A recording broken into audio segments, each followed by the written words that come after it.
37장 1절에서 10절 말씀을 가지고 신앙의 안목이라는 제목으로 우리 같이 말씀의 은혜를 나누도록 하겠습니다.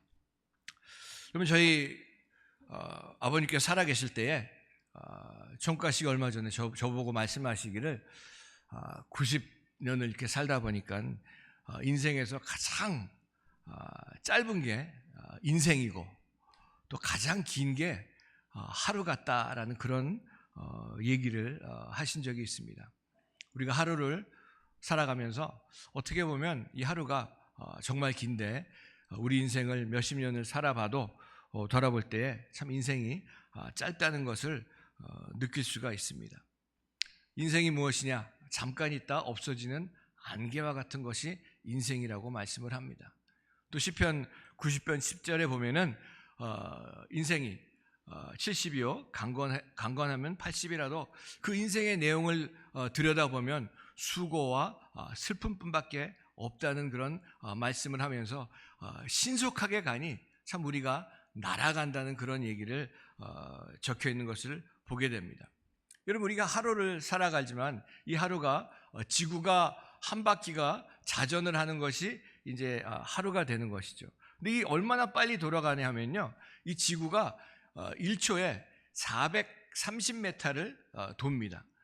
그거는 음속보다도 빨리 돌아가는 그런 속도인데 그것이 이제 한 바퀴가 돌면은 하루가 되는 것이고, 이 지구가 태양을 한 바퀴 도는 것이 1년이 되는데 이 지구가요 한 바퀴를 태양을 도는 속도가 얼마나 빨리 돌아가냐 하면요 1초에 29.5km를 달려갑니다. 근데 우리는 아무것도 못 느끼고 있죠. 또 그것뿐만이 아니라 우리가 알고 있는 태양이 가만히 있는 것 같지만 이 은하계를 1초에 250km를 달려갑니다. 사실 어떻게 상상이 안 되는 그런 속도로 달려가고 있는데 문제는 정말 이렇게 빨리 지나가는 인생 속에서, 저와 여러분들의 인생 속에서 또 하루하루를 우리가 사는 동안에 수많은 것들을 보고 또 수많은 사람들과 대화도 하고 많은 것들을 겪으면서 살아가고 있습니다. 참, 무엇을 이 하루 동안에 살아가면서 우리 일생 동안 살면서 무엇을 보느냐도 중요하지만 어떻게 보느냐가 중요하지 않나 생각을 해봅니다. 제가 들은 얘기인데 세 여자분이 어느 유명한 유명한 작가가 그렸던 그림 전시회를 갔다 왔답니다. 근데 친구 세 분이 가서 그 그림을 바라보면서 똑같은 그림을 바라보고 있지만 세 분이 아무 말도 하지 않고 침묵을 지켰다고 합니다. 그분 중에 한 분은 정말 그 그림을 보면서 기가 막혀서 자기가 기대했던 것보다 전혀 그 기대에 미치지 못해가지고 아무 말도 하지 못했다고, 그래서 침묵을 지켰다는 그런 얘기를 하고, 또 한 분은 너무 기가 막혀서, 이분은 반대로 기가 막힌 거예요. 이 그림이 너무나 정말 감동이 되고 이 그림에 압도가 돼가지고 아무 말도 하지 못했다는 겁니다. 또 세 번째, 그 친구분은 아침에 나오면서 남편과 한바탕 싸워가지고 그 그림을 보지만 그 그림이 보이는 것이 아니라 남편의 얼굴이 어른거려가지고 아무것도 보지 못했다는 그런 얘기를 하는 것을 제가 들었습니다. 같은 그림을 보더라도 어떤 사람은 짜증이 나고 무감각적인 그런 모습으로 그 그림을 보지만, 또 다른 사람은 그 같은 그림을 보면서 감동이 있고 정말 그 은혜가 넘치고 이 울컥하는 그 그림을 볼 수 있는 그런 모습으로 보게 된다는 얘기입니다. 어떻게 하루를 사느냐? 우리가 같은 예배를 드리고 찬송을 부르고 우리가 기도를 하지만 어떤 분들은 이 찬송과 말씀과 기도와 이 예배 속에서 공감을 얻는 것이 아니라, 여러분, 우리 예수 믿는 사람들은 공감이라는 얘기 쓰는 거 아닙니다. 영감이 있어야 됩니다. 나에게 주시는, 우리 각자에게 주시는 지극히 개인적이신 하나님께서 저와 여러분들에게 각자에게 주시는 인사이트, 영감을 받으실 수 있는 여러분 되시길 바랍니다. 우리 인생 가운데 어떤 눈으로, 안목으로 인생을 보고 또 어떤 시각과 기준으로 보느냐에 따라서 저와 여러분들의 삶이 달라질 수 있다는 것을 느껴집니다. 우리 믿는 사람들, 신앙인들이 성숙한 그리스도인들이 되기를 원하고 자기도 자라나기를 바랍니다.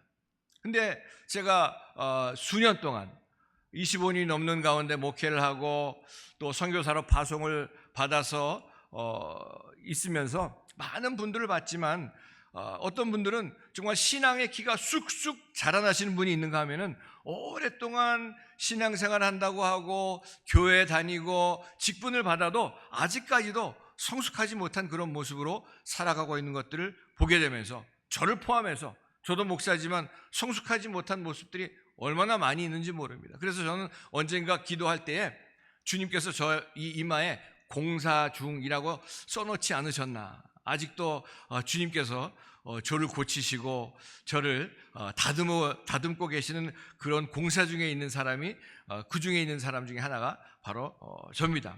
자, 그래서 특별히 저와 여러분들이 시각과 안목이 이 성숙한 크리스찬이 되게 하기 위해서 정말 그런 모습으로 살게 해 주시옵소서 하는 그런 기도가 우리에게 참으로 중요하게 여겨진다고 생각을 합니다. 우리 예수 그리스도를 믿고 성숙해질 때 보는 시야가 달라져야 될 텐데, 우리 요새 지난번에 올림픽도 있었죠. 또 오늘도 오다 보니까 이 광화문 광장에 그 아침부터 그 수많은 사람들이 정말 몰려가지고, 저는 지난주 같이 또 무슨 마라톤인지 그 걷기 대회 하는 줄 알았더니 그건 아니더라고요. 또 오늘도 여기 주차장에 와보니까 그 아침 이른 시간부터 사람들이 모여서 운동을 하는데, 참 그걸 보면서 야, 정말 열심히들 노는구나, 참 그런 생각을 해보기도 했습니다. 이 올림픽이 있었고 운동 경기가 있었던 것을 생각해 볼 때, 여러분 우리가 잘 아는 대로 이 축구 선수들도요, 잘한다 못한다, 이 축구 선수들은 무엇으로 결정이 났느냐 하면은 이 시야가 넓다, 시야가 좁다로 잘하는지 못하는지가 결정이 난다는 것을 들었습니다. 이 잘하는 선수들은 그 그라운드에 뛰는 모든 자기 편들이 어디 있는지 잘 알기 때문에 패스도 잘하고 잘 경기를 풀어나갈 수가 있는데, 못하는 선수는 자기 앞에 있는 것만 보기 때문에 볼을 빼앗기고 잘 못한다는 그런 얘기를 들으면서, 참 저와 여러분들이 이 좁았던 그런 안목이라고 하면은 국어사전에 보면은 사물을 볼 수 있는, 사물을 보고 판단할 수 있는 그런 능력 이렇게 쓰여 있긴 하는데, 정말 좁았던 안목이 좀 더 넓어지고 오늘만 보던 그런 눈이 내일과 미래를 볼 줄 아는 그런 모습으로 더 넓어진 그런 안목으로 사는 것이 진정한 신앙인들의 모습이 아닌가 생각을 해봅니다. 그렇다는 얘기는 나 중심으로 보던 눈이 하나님 중심으로 남을 보고 세상을 보고 물질 중심의 그런 안목의 소유자가 보이지 않는 영원한 영적인 신령한 것들을 볼 수 있도록 신령한 안목의 소유자가 되어야지만이 저와 여러분들이 성숙한 그리스도인들로 누릴 수 있는 모든 것들을 누리게 되는 역사가 나타나게 될 것입니다. 그럼 더 나아가서 하나님의 눈으로 인생을 보고 사람들을 바라보고 세상을 바라볼 수 있을 때에 비록 이 땅에 살면서도 하나님 나라 가운데 살 수 있는 것을 우리가 분명히 믿고, 여러분 한번 주일 한번 교회에서도 그렇고 만나는 사람들 한번 돌아보시기 바랍니다. 과연 누가 신앙의 안목으로 살아가고 있는가? 누가 신령한 안목으로 살아가고 있는가? 제가 오래전에 홍콩에서 사역을 할 때 그 두 분의 상담을 같은 날 한 적이 있습니다. 두 분의 신앙 배경이나 또 신앙 경력이나 또 많은 것들이 참 비슷한 그런 분이었는데, 한 분은 정말 자기 삶 가운데 일어나는 그 사건들을 바라보는 그런 시각이 다른 한 분과는 완전히 다른 시각으로 저와 같이 얘기를 나누면서 그 주님 만났던 그런 간증들, 힘들고 어려웠던 그런 시간들 속에서 우리가 잘 아는 대로 이것이 나의 찬송이요, 이것이 나의 간증일세, This is my story, This is my song. 이것이 내 간증이고 내 찬송이 되는 하나님을 내가 만난 하나님. 그래서 늘 정말 살아가면서 하나님을 만난 간증이 있는 그런 역사들을 같이 나누는 것을 들으면서 제가 되려 은혜를 받고 그 자기의 삶 속에 나타난 사건들을 하나님의 눈으로 해석을 하는 그런 태도를 보면서 마치 손잡고 정말 그 하나님의 그 산에 올라가서 같이 교제를 하고 같이 기도하고 내려오는 가슴이 정말 시원하게 뚫리는 신선한 그런 감동을 가지고 같이 교제하고 상담을 했던 분이 있습니다. 또 그 오후에 만났던 분은 같은 그런 사건과 얘기를 다 듣고 나가지고 제가 정말 머리가 아파가지고 그 진통제를 먹어야 될 정도로 숨이 막히고 비난이 섞여 있고 원망이 있고 불평과 독선이 있는, 정말 제가 같이 그분과 함께 그분이 만들어 놓은 진흙탕 속에 갔다 온 것 같은 그런 느낌을 받은 것을 기억을 합니다. 여러분, 같은 부류의 사람인데도 그 차이가 나는 이유는 성숙한 사람이 보는 시각과 정말 그 미래를 보는 시각, 그리고 겉은 아닌데 속은 어린아이와 같은 그런 시각으로 자기중심적이고 좁아터진 그 안목에 차이가 나는 것을 보게 됩니다. 여러분, 오늘 에스겔서를 읽었지만 에스겔서는 유다 왕국 말기부터 이 바벨론으로 포로로 잡혀가기 전반까지 약 주전 593년에서부터 주전 571년에 걸쳐서 활동한 에스겔 선지자가 쓴 글입니다. 그 당시에 수많은 이스라엘 백성들이 우상을 숭배하고 그 결과로 멸망을 초래하는 그런 속에서 이 회복시키시는 하나님, 훈련시키시는 하나님, 강하게 훈련시킨다는 그런 메시지가 들어있는 책이 바로 에스겔서입니다. 그래서 이 에스겔의 이름은 하나님께서 강하게 하신다, 하나님이 단련시킨다는 그런 뜻을 가지고 있는 것이고, 우리가 잘 아는 대로 에레미야 선지자는 어떤 선지자입니까? 눈물의 선지자라고 얘기를 하죠. 그런데 이 에스겔 선지자는 비전의 선지자라고 얘기를 하고 있습니다. 바벨론에서 재건이라는 그런 소망의 메시지를 가지고 에스겔서 6장 10절에 그들이 나를 여호와인 줄 알리라. 여러분, 이스라엘 백성들이 하나님의 자녀라고 생각을 하지만 정작 우상을 섬기고 사는 그런 모습 속에서 하나님이 아닌, 하나님도 마치 우상처럼 섬기고 있던 그런 모습으로 하나님 하나밖에 계시지 않은 하나님, 나를 알게 하시기 위한 하나님의 열심을 이곳에서 볼 수가 있습니다. 오늘 37장에 하나님의 권능으로 임재하셔가지고 나타나셔가지고 성령님께서 에스겔 선지자를 한 골짜기로 데려가십니다. 데려가셔가지고 우리가 너무나 잘 아는 그런 광경이죠. 정말 끔찍한 광경을 보여주시고 있는데 1절 2절에 보니까 정말 바짝 마른 그런 뼈들이 가득하고 끔찍한 장면을 보여주는데, 뭐 그 모습이 어떻겠습니까, 여러분? 허약하고 소망이 없는 그런 이스라엘을 말하고 있지만 3절을 한번 보도록 하겠습니다. 우리 3절 한번 같이 한번 읽어볼까요? 우리 3절 읽어보도록 하겠습니다. 3절 시작. 그가 내게 이르시되 인자야, 이 뼈들이 능히 살 수 있겠느냐 하시기로 내가 대답하되 주 여호와여, 주께서 아시나이다. 아멘.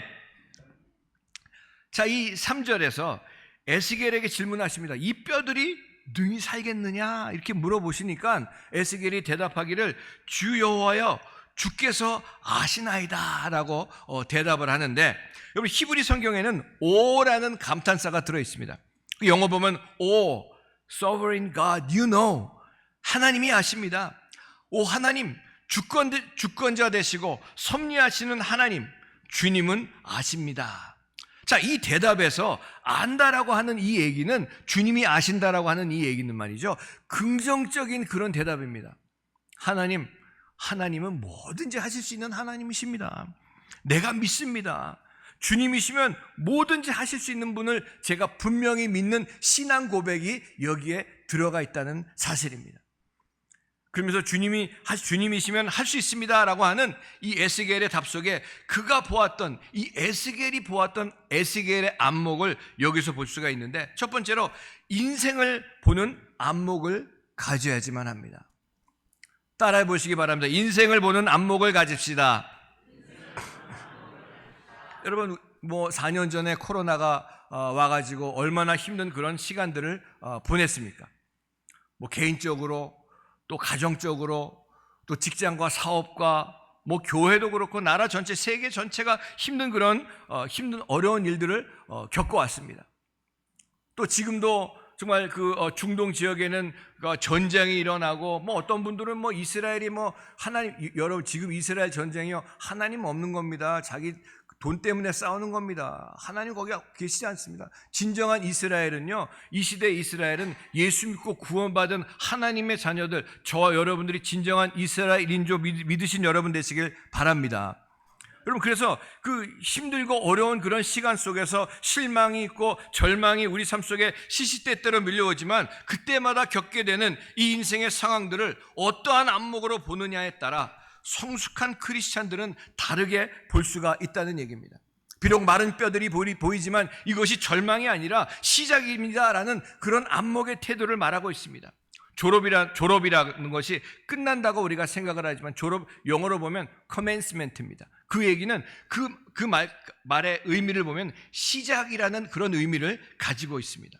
그것처럼 무엇보다도 어떠한 절망과 낙담과 위기가 찾아올 것 같아도 하나님께서 나와 함께 하신다면, 아니 제가 말씀드렸죠, 내가 하나님 편에 서 있기만 한다면 이것이 절망이 아니라 새로운 시작이 된다는 것을, 새로운 기적의 시작이 된다는 것을 믿으실 수 있는 여러분 되시길 주님의 이름으로 축복합니다.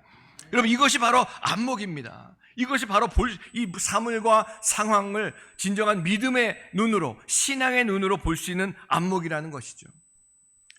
이것이 에스겔이 우리에게 보여준 신령한 안목이고 신앙의 안목이고 우리 모두가 가져야 될 안목인 줄로 믿으면서, 우리 눈앞에 보이는 것들, 마른 뼈들만 보일지 모르지만 우리 삶에 눈에 보이는 것 없고 손에 잡히는 것 없고 귀에 들리는 것 없어도 하나님 한 분만 계시면, 여러분 이 신앙이 정말 중요하다고 생각을 합니다.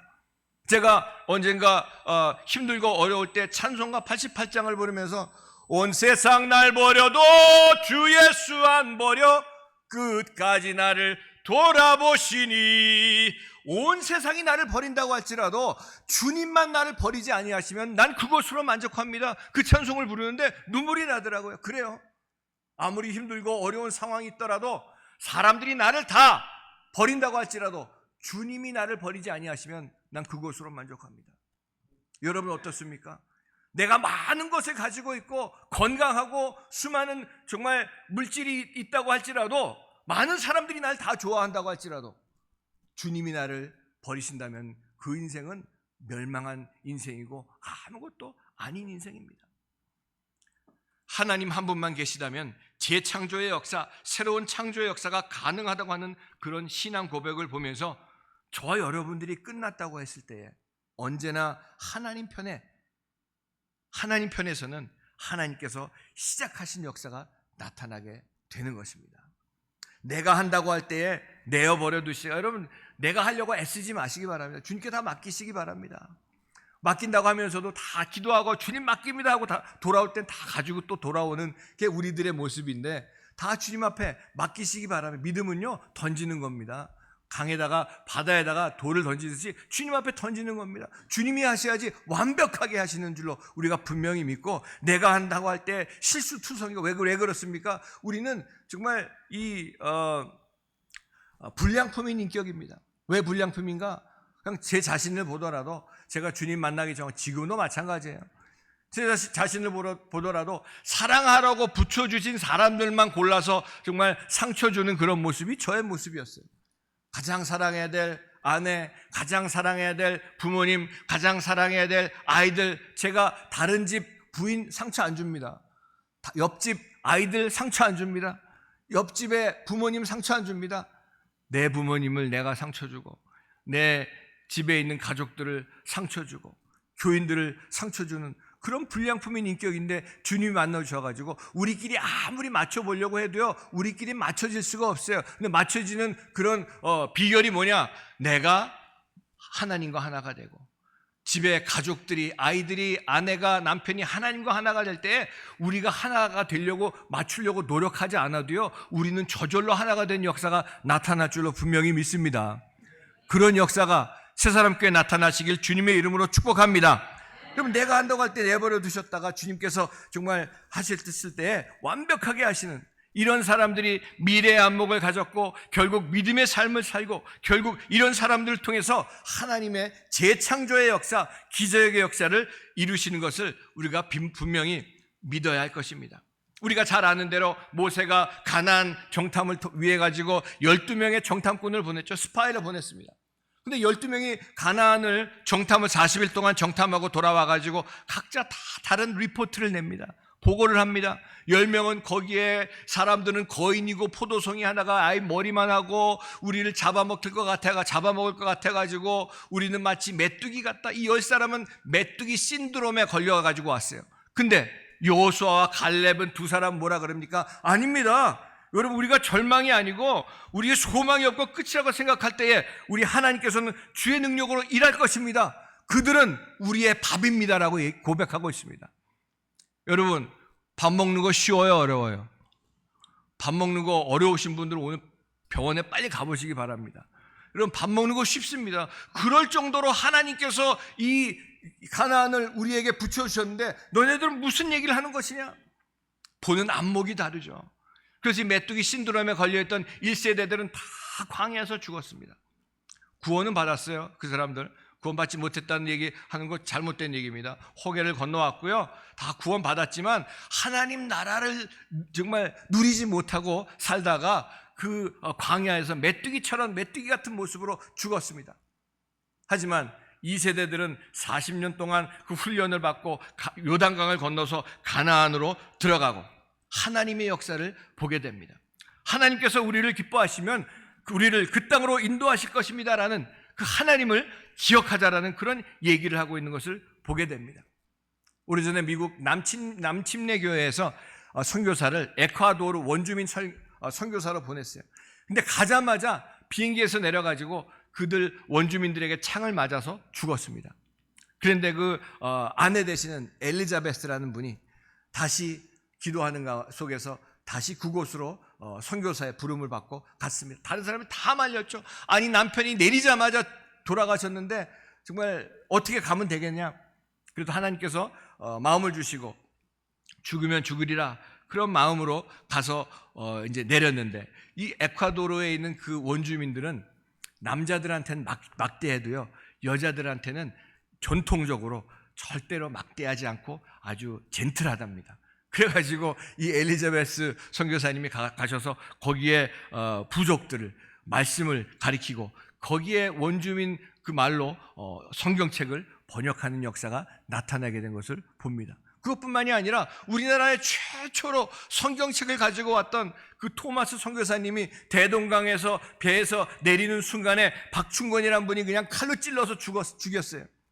죽어가면서 그 성경책 한 권을 그 박충권이라는 분한테 전해줬어요. 이분이 아무것도 모르죠. 그래가지고 이게 뭔가 그래가지고 이 성경책을 찢어가지고 집안에 자기가 방을 다 도배를 했답니다. 그래서 쉬어서 그 쉬는 시간에 누워서 잠자려고 누워보면 다 성경책이 보이잖아요. 그 말씀을 읽는 가운데 그 말씀을 통해서 주님을 만나게 되고 우리나라 최초의 교회가 그 박충권 그 집 안방에서부터 시작이 됐습니다. 할렐루야. 여러분, 우리가 알지 못하는 하나님께서는 그 비밀한 일을 다 계획하고 계시다는 것을 우리는 분명히 기억해야 될 것입니다. 저와 여러분 삶 속에 절망과 좌절에 정말 다가와도 우리에게 하나님께서 주시는 신령한 안목으로 그것을 바라볼 수만 있다면 그 속에 하나님의 은혜가 있습니다. 하나님의 공급하심이 있습니다. 위로하심이 있습니다. 새 창조의 역사가 있음을 기억하고 세상을 하나님의 눈으로 볼 수 있는 신령한 신앙의 안목을 가지신 여러분 되시길 주님의 이름으로 축복합니다. 두 번째는 사람을 보는 안목을 가져야 됩니다. 모든 인간, 하나님이 없는 인간, 마른 뼈와 같은 그런 존재이지만 하나님께서 생기를 넣어주시면 뼈가 붙고 힘줄이 생기고 하나님의 군대로 일어설 수 있는 그런 역사가 나타납니다. 사도행전 1장 8절에 오직 성령이 너희에게 임하시면 너희가 권능을 받고 예루살렘과 온 유다와 사마리아와 땅끝까지 이르러 내 증인이 되리라. 제가 이 선교사님도 제가 미국에서 잘 알던 집사님인데 선교사님 쿠바에 가서 선교하세요. 이분이 처음 멕시코 인디안 그 산에 올라가서 복음을 전하려고 하는데 힘들더래요. 근데 그 멕시코 산에 있는 인디오들한테 복음을 전하려고 그 추장집을 찾아갔는데 어서 오시라고 해가지고 그분이 아주 그 부락에서 가장 좋은 음식을 내놨답니다. 내는데 무슨 음식이냐면은 거기서 그 부락에서 소를 한 마리 잡으면 그 소의 염통을 꺼내가지고 이 처마 밑에 달아놓고 거기에 뭐 파리가 와서 그냥 다 아주 얼마나 지저분하겠어요. 근데 그거를 아주 그냥 회 뜨듯이 착 잘라가지고 소금을 찍어 먹는 게 최고의 음식이라고 대접을 한답니다. 그걸 보면서 주님 앞에 기도했대. 주님, 고린도전서 10장 31절 말씀이 생각나면서 너희가 먹든지 마시든지 무엇을 하든지 하나님의 영광을 위해서 하라. 그 말씀이 생각나면서 주님, 제가 이것을 먹으면 이곳에 복음이 선포되고 하나님의 나라가 교회가 세워진다면 제가 이거 먹겠습니다. 그리고 할렐루야 그러고 딱 먹었대요. 그랬더니 그 추장이 보면서 감동을 해가지고 여기에 수많은 선교사님들이 왔는데 오실 때마다 이 최고의 음식을 대접했는데 그분들이 한결같이 얘기하시기를 다 금식한다고 하셨는데 오늘 오신 선교사님만 이걸 드셨군요. 그래가지고 마음문이 열려가지고 거기에 교회가 세워지고 그 추장이 예수 믿고 구원받는 역사가 나타나고 교회가 10개를 세워졌답니다. 여러분, 음식도 잘 드신 여러분 되시길 바랍니다. 그리고 사람을 만나고 관계를 할 때마다 내가 미워하고 배척해야 될, 멀리해야 될 이유를 찾는 것이 아니라 이 사람 속에 내가 영원히 잊을 수 없는 그런 사랑과 은혜를, 하나님을 정말 줄 수 있는 그런 영혼으로 대할 것인가, 이 속에 진정한 축복의 통로가 있고 진정한 하나님의 은혜가 있는 줄로 믿고 저와 여러분들이 다시 한번 성숙한 그리스도인들의 모습으로, 그런 안목으로 사람들을 바라보실 수 있는 여러분 되시길 주님의 이름으로 축복합니다. 마지막으로 그리스도를 바라볼 수 있는 안목이 있어야 됩니다. 여러분, 무엇보다 성숙한 크리스찬이라고 하는 것은 하나님을 알아볼 줄 아는 안목이 있어야 되겠죠. 세상을 돌아가는 일들, 주식 뉴스들, 주식에는 그렇게 예민하고 민감하면서도, 외모에도 그렇게 민감하면서도, 음식 맛에 그렇게 예민하면서도 하나님의 말씀에, 하나님의 인도하심에 예민하지 못하고 그저 무뎌진 그런 속에서 살아가는 교회 다니는 사람들이 얼마나 많이 있는지 모릅니다. 힘이 없고 연약하고 죽을 수밖에 없는 그런 인생, 저 여러분들 짧은 인생입니다. 휘딱 지나갑니다. 여러분, 우리가 하나님을 찾은 것이 아니라 하나님께서 저와 여러분들을 찾아오셨다는 사실입니다. 예수 그리스도를 통해서 구원하시고 메마른 뼈 같은 그런 인생에 붙여주시고 힘줄이 생기고 10절에 보니까 그들이 곧 살아나서 일어나 서는데 극히 큰 군대니라. 이 시대의 상황을 통해서 주님을 볼 줄 아는, 주님을 볼 수 있는 그런 안목이 있어야 될 것입니다. 나에게 말씀하신 하나님, 여러분, 종교로서는 구원받을 수가 없습니다. 종교는 사람들이 만들어 놓은 겁니다. 기독교도 사람이 만들어 놓은 겁니다. 종교에는 구원이 없습니다. 하지만 오직 예수 그리스도에게만 구원이 있습니다. 예수 그리스도를 말미암지 않고는 아무도 하나님께 올 수가 없다고 말씀하셨던 것처럼 예수 그리스도 안에 진정한 구원이 있고, 종교에는 그래서 회개가 없습니다. 하나님이 내가 죄를 회개하고 하나님의 거룩함으로 회복이 됐을 때에 하나님의 능력으로 이 땅에서도 승리하며 하나님의 큰 군대로 살아가는 역사가 나타나게 될 것입니다. 사랑하는 새사람께 성도 여러분, 힘들고 어려운 그런 오랫동안 시간 속에서 얼마나 수고가 많으셨습니까? 어려운 시간들 보내고 그런 시간들 가운데 기도도 많이 하셨겠지만 진정 신령한 안목, 신앙의 안목으로 저와 여러분들을 주님께서 열어주심으로 말미암아 하나님의 뜻을, 하나님의 계획을 우리가 분명히 알고 주 뜻대로 이루어드릴 수 있는 그런 교회, 주 뜻대로 이루어드릴 수 있는 그런 성도, 신령한 안목으로 하나님의 눈으로 나의 모습을, 나의 인생을 바라보고 세상을 바라보고 또 사람을 볼 수 있는, 그리고 다시 그리스도를 볼 수 있는 눈이 열려져서 진정 이 땅에 하나님의 나라가 임하고 하나님이 기뻐하시는 교회, 하나님이 기뻐하시는 그런 자녀로 승리를, 그날까지 믿음으로 승리하신 여러분 되시기를 예수님의 이름으로 간절히 축원을 드립니다. 아멘. 기도하겠습니다. 우리 시간